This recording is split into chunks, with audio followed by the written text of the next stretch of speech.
Chris and I are particularly happy to speak about College Hill because we feel it's one of the most underappreciated assets in the city. And Chris Kroner's been working on a number of ideas that he's going to share here with the Mass Design Group. I think you know Mass Design Group is of a worldwide innovative firm that their stated mission is to research, build, and advocate for architecture that promotes justice and human dignity. And their work is very much recognized and acclaimed around the world. And I think you'll see why when you see some of the ideas for College Hill. I'm Bill Jeffway. I'm the executive director of the Dutchess County Historical Society, but I also work on a research committee of celebrating the African spirit. And that's how I know Nancy Foster. She is also active in that group. And she and I are working together on a couple of ideas that included this one. So thank you to Nancy for paving the way for that. Celebrating the African Spirit is a Poughkeepsie-based group that looks especially at public spaces and how that public space informs and involves a more inclusive history. I'm very pleased to be part of that group. We've also got some advice and counsel from the Revive College Hill Park Coalition, which we're very grateful for. I got a lot of research advice from Holly Wahlberg, so I want to thank her for that as well. We're going to actually start off with the stepping perhaps as far back as we can with College Hill. This is the earliest known depiction of Poughkeepsie.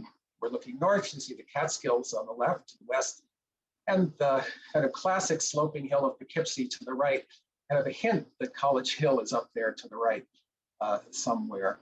And that hill would come to achieve iconic status both as something that is viewed from a distance, such as it is here, and also from the views that it affords once you're at the summit. If you haven't been recently, I encourage you to do so. Of all the milestone dates there are to start from in the long storied history of College Hill, I want to start with 1892. And that's because that was the year that College Hill officially became a city park. And I say officially because from the moment the Collegiate School opened its doors in 1836, the school made its walks, its grove, and its roads open to the public. So it served a public function really from the beginning of it becoming a school in 1836. But in 1892, it was official and it was 100% dedicated to the service of public service and enjoyment. And I want to read a few sentences from an editorial in that year from the Poughkeepsie Daily Eagle. This was actually at a moment when the fate of College Hill was not certain. It had been several decades in legal limbo. The College Hill had just been purchased by several well-intentioned, civic-minded individuals who did not have, nor were they ever likely to have, enough money to actually buy it. So they bought it with the firm hope that they would find a donor. So this was a real critical time, a turning point for College Hill. They were seeking out a funder. And it was at this time, this state of limbo, if you will, that the Poughkeepsie Daily Eagle put College Hill up with the Railroad Bridge and Vassar College as among the important icons of the time. And allow me to read you what the editorial said. The editorial said in part, the proposition to make College Hill a public park, which was everyone's hope, but far from certain, has been discussed many times, and 50 years ago, so he was referencing 1842, it was the principal place of resort of our citizens. And when strangers came here, it was as common to take them up to College Hill and show them the magnificent view as it is now to show them Vassar College and the bridge. I thought you'd be pleased to know that your bridge is up there in the high status of the top three. And in less than a week, a donor stepped forward. That donor was very familiar to Poughkeepsie because he had been a longstanding philanthropist relative to Poughkeepsie. The donor was William Wallace Smith, one of the famous brothers of the Smith Brothers cough drop fame. And not only did the Poughkeepsie-based brothers make exceptional cough drops, right? They became very well known for the marketing itself. And it's, of course, a brand many of us know today. One of the traits of William W. Smith, though, that was different from his brother was that he was a very firm temperance man. And he would give the land to the city on the condition that there would never be a sale there'd never be a sale of alcohol on College Hill. And the city agreed, and he made his gift. The city promised not to ever serve or sell alcohol. I think there have been some ways around that, perhaps, by now. So we talked about the views of College Hill from afar. Of course, it's most famous for its views from the top. And by 1892, there were a number of ways different people around the country, if not the world, had come to see the beautiful views from College Hill, because it is a 360-degree view to see all around. This was an illustration that was in Ballou's pictorial drawing room companion. And it's actually based on a daguerreotype of a Poughkeepsie-based daguerreist, S.L. Walker. This is a view to the southwest. It's probably the most common view because it overlooks Poughkeepsie. One of the things that really stands out for me as we look at these early engravings and photographs is the degree to which it was farmland right at the base of College Hill. So these roads left and right here surrounding this kind of field are North Clinton and North Hamilton streets.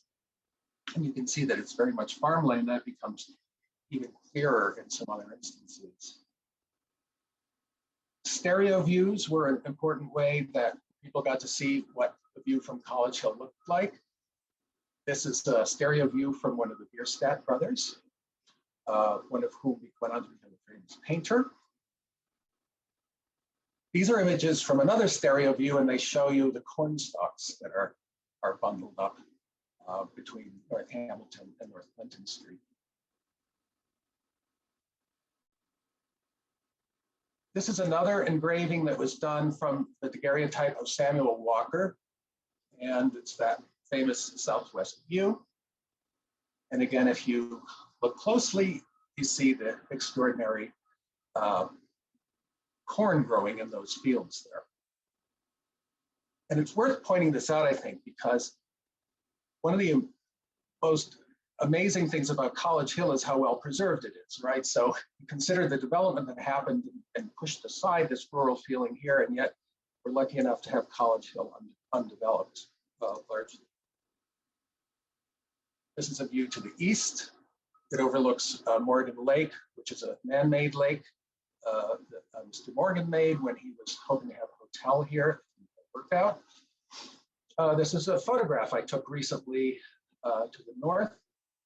And, you know, you do get glimpses of water tanks, but I personally find them very discreet, and the view's so commanding that the real story is that this is a real jewel in the crown of the Hudson Valley. So if you take into consideration the fact that this is clearly really unique, but really reflective of the Hudson River Valley, the other dynamic to consider before we look at kind of the development of the hill is how it managed to stay undeveloped. And I say caution because there was this improvement party in the 1830s. Matthew Vassar was involved. And of course, economic improvement is a great idea, but sometimes things can be taken a bit too far. I want to share with you a couple of ideas that they had in the 1830s. And this map is from that time. It's 1836 or 1837. And I pulled out three things to look at: the whaling dock, the railroad, and the planned population of College Hill with villas. Whaling dock, yes, that's right. The idea was to actually have ships that would go out for a year or two or several years, come back supposedly with great amount of valuable oil, but after a few years that didn't quite work. But the whaling dock was part of the investment strategy of the Improvement Party, and it involved other investments like a locomotive manufacturing company, and it also involved a railroad. And imagine how early this is in 1836. I think the first railroad in the United States operated in 1831.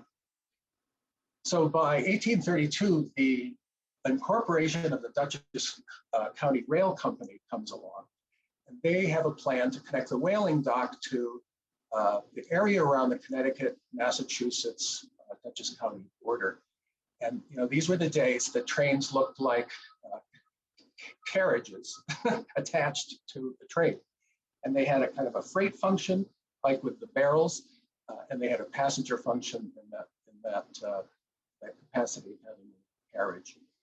So here you have a railroad actually laid out and planned and thought of as early as the 1830s.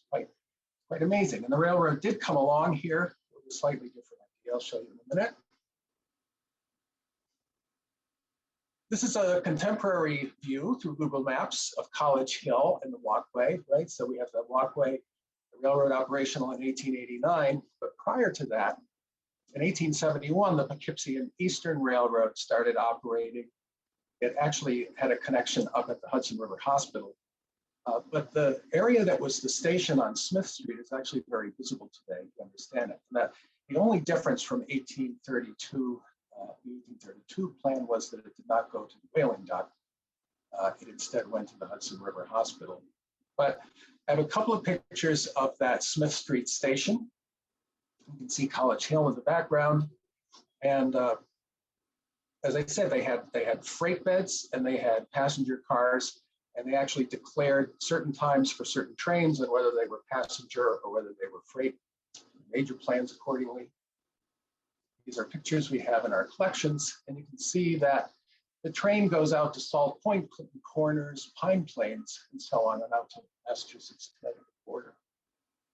So alas, there was a train there. It was used to shift farm goods into the river exchange and used to take things imported from the river to get them to Eastern County. The villas. The idea of the villas, at first I was thinking, well, how, that seems almost incredible that could happen. And then I started to think, my hometown, I grew up in Northampton, Massachusetts, and I grew up on a little hill called Round Hill. And we have exactly the plan that was intended here, but didn't happen. So we have a little blurb from the Improvement Committee saying that it's their plan and intention to develop these villas. It will be studded with villas on all sides to the base. You see that going all around that. And just for fun, I compared, because I personally know it well, there's Round Hill in Northampton, has a school on it as well. And it's completely dotted with, well, maybe not villas, we call them houses, but our College Hill could have been populated in this way, and it isn't. So I thought that kind of drove home the point for me that we're actually very lucky that I think we're lucky that the 1837 financial panic derailed the plans of the villas. And while it scuttled things like the whaling companies, it did have a little bit of a silver lining here in that the land was preserved. But the big news for College Hill, of course, is 1836, because that's when the school was built. And the 19th century, really, the activity is launched by the school and school building, its corresponding grove, and then the reservoirs, its role in water. But first, looking at the Collegiate School, this is what gave College Hill its name. And from the start, the school was meant to be an elite and prestigious institution.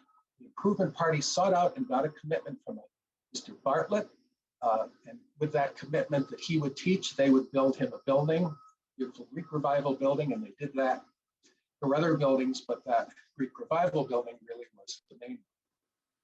And this school was indeed prestigious. It had students from Mexico, from Europe, and it also had local students, one of whom was James Roosevelt, FDR's father, went to school there. So it served as a school for 31 years, 1836 to 1867, but the subsequent 50 years were very uncertain, and it really never had a success again. And then after those 15 years, it was destroyed in a fire in 1917. There was an attempt to operate a hotel that didn't quite work. There was an attempt by Matthew Vassar's nephew to leave money for an orphanage that didn't quite happen. So there were a few trials, errors in terms of the building. But you want to get a sense from the very beginning. We actually have an image of the building being constructed, but you have to imagine yourself standing on Mansion Street, looking to the northeast, and this is our Samuel Morse School. If you took yourself back in time to 1835 to the exact same spot, you'd be looking at the home of George P. Oakley. In the background on College Hill, you would see the construction of that building taking place. The other interesting dynamic at the time I will call your attention to is the green space on the west. That ends up being what's called Collegegrove. And when the city bought the land in 1892, it commented that there were extraordinarily old trees on the west side of the hill that came to be known as Collegegrove. This is a look at the building once completed from Main Street. The building's in the front of Main Street. This is a good one because we have the London Illustrated News. I told you word got out and around about College Hill. The London Illustrated News in 1844 is talking about the Dutchess County Fair. It was then at Washington Hollow. And there have been some great liberties taken with perspective because this is Washington Hollow, and yet you see College Hill right behind it. What a coincidence. But the kind of exaggeration doesn't stop there. It describes it as a superb white marble structure in the style of the Parthenon. And we wish it had been marble because it would have not been burned completely to the ground as it did. But I guess, what are a few details, right? So they write this inspiring story about the white marble structure. But no need to exaggerate. I think it was a beautiful building in and of itself and on its own. Here's a photograph of it. And in addition to the building itself, I had mentioned that they, from the beginning, created a sense of a park, College Hill as a park. And among that, especially in the late 1800s, were concerts that happened as regularly as weekly in the summer. Here you see some people enjoying. There was a new concept of a thing called the picnic, PIC-NIC, and this new concept of a picnic would have been what was going on here. And you can know that it's a popular local destination because we have at the Historical Society quite a few photo albums of local people. And you see a lot of photographs of College Hill. This is the album of Caroline Morgan Clowes, the LaGrange nationally known artist. She just went on what was presumably a Sunday drive with friends, puts the dog in the carriage, pretending the dog's driving, and they're just out for a nice Sunday drive at College Hill. You find in later photo albums, right? A classic 4th of July, it says Artillery Battery, College Hill, 1926. And they would have been setting off some cannons there as part of the celebration. And I know that there are people here who have gone to the fireworks at College Hill. So there's been a long tradition of College Hill being a kind of public place for celebration. Collegegrove, I want to speak to a little bit, although Nancy and I are working on another more in-depth presentation on Collegegrove and the talk that Frederick Douglass gave here in August of 1858. Remember that Collegegrove is on the west slope. We had a depiction of it in 1852. And this is what it looks like today. And it seems the retaining wall and steps were built in 1892 when the city took over. But that western slope, unfortunately, I don't think it has any of its very, very old trees left, but it at least is, in a sense, it's still a grove. So this beautiful spot managed to attract all types of speakers. I think the acoustics would have been pretty good with the slope of a hill. In August of 1858, on August 2nd, there was a celebration of Emancipation Day. The British ended slavery in 1834, about 30 years before the United States. And until the Emancipation Proclamation in the United States, this British end of slavery was celebrated in the United States. And it just so happened that the big area event that year was featuring Frederick Douglass in Poughkeepsie at College Hill. And I won't get into a lot of detail about it because that for another day. But Philippa Ewing pointed out this photograph to me. It's a daguerreotype. It's earlier than 1858, but I think it really communicates well the tone of what an outdoor grove meeting might have been with Frederick Douglass. And he's there with Gerrit Smith. Frederick Douglass looked a little bit more like that on the right, the Lion of Anacostia in 1858, when he spoke here to 4,000 people for 2 hours. And after 2 hours, he wasn't done, so he went to the Universalist Church and finished up another hour or so. And the New York Times actually published his entire speech in full. And in that speech, he was very critical of Stephen Douglas, who was the US Senator running against Abraham Lincoln. Remember the Lincoln-Douglas debates. Frederick Douglass with two S's here, spoke in Poughkeepsie, really criticizing Douglas, the Senate candidate, and really praising Abraham Lincoln.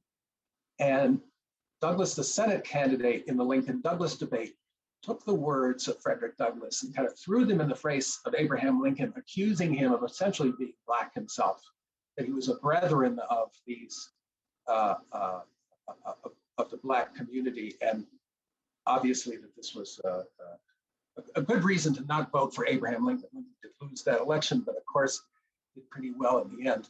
So there's more to the story for another time, but it's a wonderful example of how the Grove was a place to bring people together for things both fun and serious.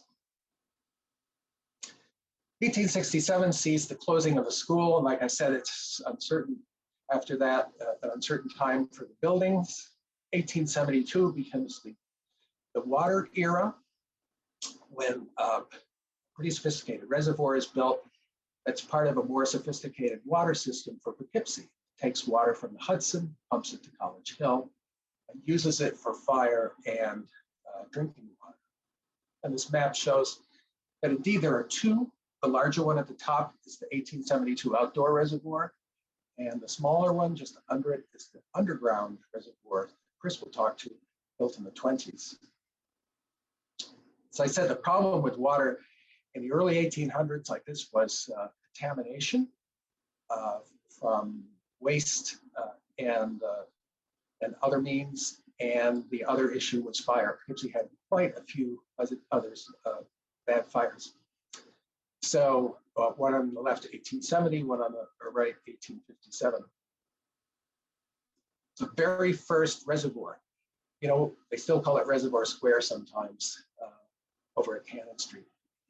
It was this little reservoir banked up that was meant to be able to help them fight fires. It's now where the monument to the 128th Civil War is. But there was a first attempt to have a reservoir there, so that by the time in 1872, they had a reservoir like this on College Hill. It was very sophisticated, and it involved pumping stations at the Hudson River. So they're moving into a mechanized age, and they're moving into a much more sophisticated water system. And the water system is designed and built to look very beautiful. You kind of see a horse and carriage off in the distance there. This reservoir is obviously not just functional, but it's meant to be beautiful and park-like.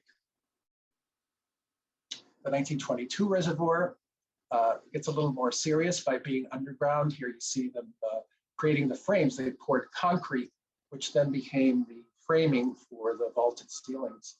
These pictures are all from the Poughkeepsie Water Treatment Facility. Randy Allstat there is a wonderful historian and curator up there. of their work. This is how the newspaper announced it and what it looked like just as they were finishing up construction. Like I said, some pretty cool vaulted ceilings in cement. There's all from Randy as well, the construction of it. And another interesting dimension, I think, of the reservoir, it turns out, is that one of the managers of the reservoir and managers of College Hill was Abram Bolin. And when we look at the Frederick Douglass talk, we're also going to look at the role of Abram Bolin as an important Black family. But he tended to the reservoir. He was watchman, caretaker, and he lived on North Clinton Street. And that house was in the family for 100 years. There's Abram Bolin. His wife was Native American and Black, and they had a very large family. Among the children, Gaius Bolin. Now, this house is, you may recognize it, is right at the entrance to College Hill off North Clinton Street. And I can't help but wonder if Gaius Bolin, Abram's son, was living there because at some point it had something to do with the reservoir. I don't know. I need to do a little more work on that. But Gaius Bolin, Abram's son, Gaius Bolin and his wife started a family here, and among their children was a woman named Jane. Jane became the first Black judge, a Black female judge at that, in the United States when Mayor LaGuardia appointed her as such in 1939. So College Hill actually has a very rich Black history in terms of relating to Frederick Douglass or the Bolin family that grew up and worked around the reservoir. 1913 to 17. 1913, William Smith passes away, and there's a thought that they should create a memorial for him, and they struggled with what that memorial should be. This is kind of a design that was actually done, and a prize was given, but the money was not really raised for this to be developed for him. So you kind of get a version of it, right? You can see little echoes of it now up, but it's a greatly scaled back version from that. This was meant to be gates at the entrance of what they call the Smith Street entrance, which there really isn't one now. But as I say, a little bit scaled back, because not only was World War I coming along, 1917 saw the burning of the building. So suddenly College Hill had a lot more problems than just the William Smith Memorial with World War I on top of it. The 1930s, people were talking, many of the things that we're familiar with that we see there now came along in the 1930s, the Dudley Shelter, the Lown Rock Garden, the golf course. This is the Dudley Shelter. Mr. Dudley left money, but it was amplified by money from the Works Progress Administration, and obviously was built to be inspired and reflect the original college building, although in a much smaller space. But I have to say, for a small space, it's very dramatic, and it certainly takes advantage of the 360 degrees you can get from the top. And we're looking at, we're considering and hoping to do a small exhibition within the Dudley Shelter on the history of the Black community around College Hill. The Lown Garden, I understand, is getting some life put into it. Lown was lived in Poughkeepsie on Forbes Street, and he had a garden. People came from all over the world to visit his garden, including a reporter from House and Garden in 1927, and they took a picture of him. They took a photograph, black and white, but still you get a sense of his extraordinary rock garden that he had at his house. And then there have been times since, like the 1965, when there were plans to kind of rejuvenate and restore this. So I'm glad that there's attention back on the rock garden. It's actually a very historic garden. And these kind of spruce ups in the 1930s kind of are the landmarks that take us forward into the 20th century and into the 21st century. And I hope we have some questions at the end, but I'm going to ask Chris to take us through how some ideas to build on that history in a new creative way. So Chris, if you can unmute. Just unmuted. Hopefully you can hear me. Excellent. All right. Bill, just make sure, can you still manage the slides for me? Yep, good. Okay. So I'm Chris Kroner. I'm a principal, Mass Design Group's Hudson Valley Design Lab. We are in Poughkeepsie on Main Street at 289 Main Street now, back as we've started our doors there in our new office. You once might have known us from Academy Street prior to the building collapse. But we've been here this whole time, and it's really exciting, and it's an honor to talk about College Hill, as not only is it the highest point in the city of Poughkeepsie, but we've been dedicated to studying this since we started our office in 2017, and since I joined the revised College Hill Park Coalition at that same time. If you go to the next slide, what we'd like to share with you tonight is a little bit of a tour of some initiatives that we know of that have already come to the coalition and that we've started to map as potentially an exit circuit off of the Dutchess Rail Trail for visitors, and it could also become a beloved loop for residents once again. And I'd love to see how this tour might excite you also, in terms of there's lots of places that need thinking, visioning, partnership, and volunteerism. Starting at the next slide, I think we should start with Clinton Street, where we have a couple of creative placemaking efforts that you might want to know about, either that have happened in recent history or that will happen again. This first slide is about pumpkin decoration that happened during COVID, during last Halloween, where we had about 30 volunteers come and decorate the retaining wall along Clinton. And as a way to try to celebrate a COVID-safe, mask-friendly event, Halloween became that perfect synthesis of both efforts, and it became very intergenerational. In fact, the parents, I think, had more fun than the children in this scenario, which was lovely to see. And in the next scenario, right behind that wall, you see something from 2 years ago. College Hill Restoration Day in August of 2018, hosted largely by Yvonne Flowers, Councilwoman Yvonne Flowers, brought us aboard to lead a massive 140-person plus volunteer effort to paint a crowdsourced design for the basketball court. And people came as far away as Troy, New York, to come and participate and to help. Going to the next slide, I think it's really important to know that this park has been largely a part of city's water infrastructure from the onset. And as Bill was talking to you today about the reservoirs, we drew this drawing just to showcase that it's one of these wonderful places where you can experience 3 generations of water infrastructure thinking simultaneously.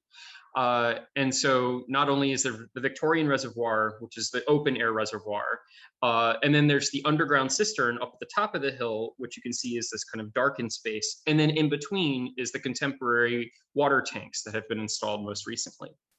Moving forward again to the next slide. As you ascend the hill, you're offered the Victorian Reservoir again. And I think I've been taking lots of photos from this place because it's becoming quickly probably one of my favorite spots in all of Poughkeepsie. With the assistance of a Greenway grant that the revived College Hill Park Coalition was able to help bring in for the city, the carriage loop remains largely intact, so you can circumnavigate this entire man-made pond right now. And you can also see that we are still discovering remedies to incorporate these large tanks into the historic park fabric, because they are a little blank and maybe potentially blank canvases for us to consider thinking. But let's go to the next one for a moment also, Bill, because you can continue climbing from here. And you can even see that as you ascend, there's a wonderful extension right now to the Catskills again, because they've actually cleared the entire northern hillside and hillside bank of some of the trees that had been once there. and that allowing, as you go up, to see the Catskills and the greater region is really especially important because you can also see the bridges from here. So just looking north ahead of the tanks, with the tanks to your back, is a glorious viewpoint again, and one that I think shouldn't be missed if you come to visit Poughkeepsie. Just beyond that, if you go to the next slide, sits a really curious flat space. It has all of these strange ventilators that are poking kind of into the ground. And these are not off gases. These are providing fresh air to an amazing space below.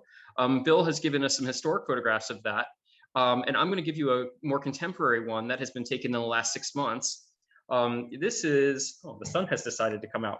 I'm going to try to get in the shadow for a moment. This is a current view of the cistern space, which is still filled with water at this moment, and that's why we haven't gotten inside down to the depths of it. But this is an amazing labyrinth. It's a hall of columns. It's more than 20 feet tall. It's made of concrete, cast concrete, and it's really special because of the groin vaults that span between all of the columns all the way around. And while it's remaining filled right at this moment, is very functional. It's serving as a backup water supply for the 2 large tanks, because Central Hudson is finishing up some dredging work in the Hudson River, and we want to have a redundant water source just in case there ever is a problem. But in short order, this space will be emptied. And I think that's really an amazing opportunity to think about potentially a new purpose. So if you go to the next slide. That's going to be empty. Did you understand what he said? Yeah, but I didn't. Then he said. We got a little chatter. That's terrific. Yes, there's an opportunity once it becomes emptied. And here's an example. Other cities have cisterns. This is one in Houston, Texas. This was an image that I took while visiting it's a park called Buffalo Bayou Park, which has a reservoir also. I took this picture in July of 2018.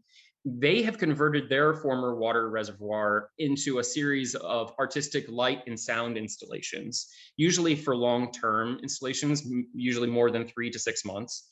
And it's very akin to the basement space of Dia Beacon. And it's interesting and kind of amusing to me because when we called Houston to talk to them about their cistern, they thought they had the only one in the entire country. And cisterns, actually, if you go to Europe, for example, there's lots of underground cisterns. I also traveled to Istanbul, and there's like 100 there, one of which is very well known and is available to the public. So they were really disheartened at first. They were like, "Oh darn, we thought we had the only one." But then they kind of got excited when we pitched the idea that maybe there could be cisterns, and that they could have a relationship to one another, and maybe there could even be an exchange of programming. If you go to the next one. There's an enormous amount of data from the 20s that we've been able to upgrade to begin drawing. Mass has started to translate those drawings into design documents so that we can understand the potential to reactivate this space. There will be certainly questions of entering and exit, because right now you have to come in from the top. And so, but there's an earthwork that goes around the entire cistern. And you want to make sure that you don't kind of puncture through the earthwork too much in order to create enough access points. And so we've been trying to modulate that and coming up with ideas, which you can see in the next slide also, which was an artistic rendering of thinking about ways that we could maybe partner with large-scale artists to take over the space for, much like Houston, for a series of months. Going to the next slide. I think that the rooftop of this is also a question mark. We don't have a program idea yet for what the top could mean. Houston has a performing arts space atop of theirs, but certainly there could be a place for active recreation in terms of a soccer pitch, or there could be a place for food trucks or food market. Lots of ideas that can be thrown around, and I think have enormous amount of potential, but should be talked about by the community. Going ahead to the next slide.